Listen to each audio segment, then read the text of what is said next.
Les veuves sont à l'honneur ce 23 juin 2019 au palais du 15 janvier. Elles sont conviées à marquer d'un cachet particulier cette journée qui leur a été dédiée. C'est pour la troisième année consécutive que la fondation Child Helping Hands commémore la journée internationale des veuves. Placée sous le thème « La veuve face aux défis de l'autonomisation », l'édition 2019 est placée sous les auspices de la première dame Inda Déby Itno. Un thème en adéquation avec la politique du gouvernement axée sur la promotion de la femme.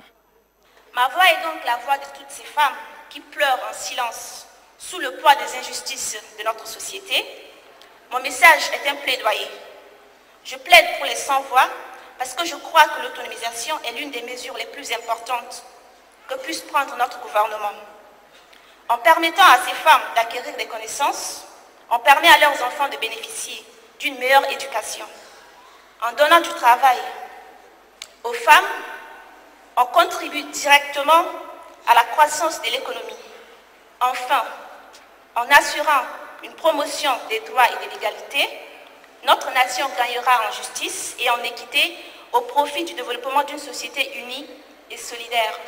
Pour la ministre de la Femme, de la Protection de la Petite Enfance et de la Solidarité nationale, Dr Jalal Arjun Khalil, au Tchad, beaucoup d'efforts ont été déployés par le gouvernement qui accorde une importance aux veuves et que des défis restent à relever. Nous sommes toutes conscientes que notre pays jusqu'à là, très lié au poids de la tradition et des pesanteurs socio-culturels néfastes, résiste encore. La première dame du Tchad et son Excellence Monsieur le Président de la République, Idriss Déby Itno, qui ont inscrit dans leur agenda respectif comme priorité des priorités la lutte contre les abus, la problématique globale des violences faites sur le genre. La journée internationale des veuves a une portée majeure, affirme la première dame Inda Déby Itno, qui apprécie hautement l'initiative de la fondation Child Helping Hands. C'est l'occasion pour la première dame de réitérer son engagement à accompagner les femmes à s'insérer dans la vie active.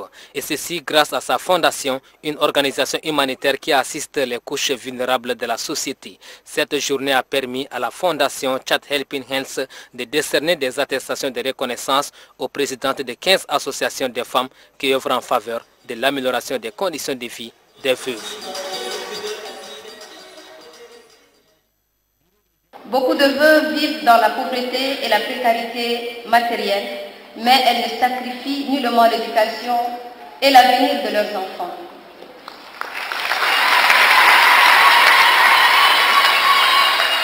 C'est pourquoi il est impérieux que nous nous préoccupions de la situation de veuves.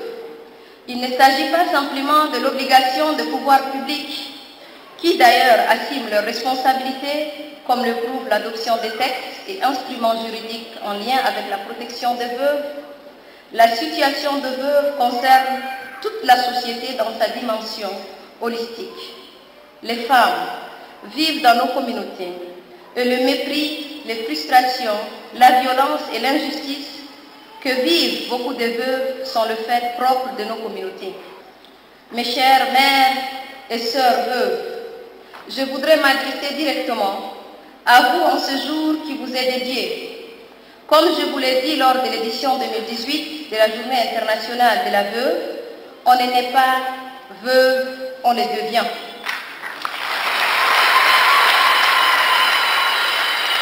Aujourd'hui comme hier et demain, c'est toujours l'implacable destin qui dicte sa loi. Soyez fiers et dignes. Continuez à vous battre comme vous le faites si bien, pour nourrir et éduquer vos orphelins. Rien au monde ne doit émousser cette ardeur qui vous habite au quotidien. Vous êtes des muses qui doivent, à travers des comportements exemplaires, inspirer vos filles. Je voudrais vous rassurer, pour ma part, de mon investissement personnel dans toutes les luttes qui visent à garantir le droit de veuves et assurer leur autonomisation.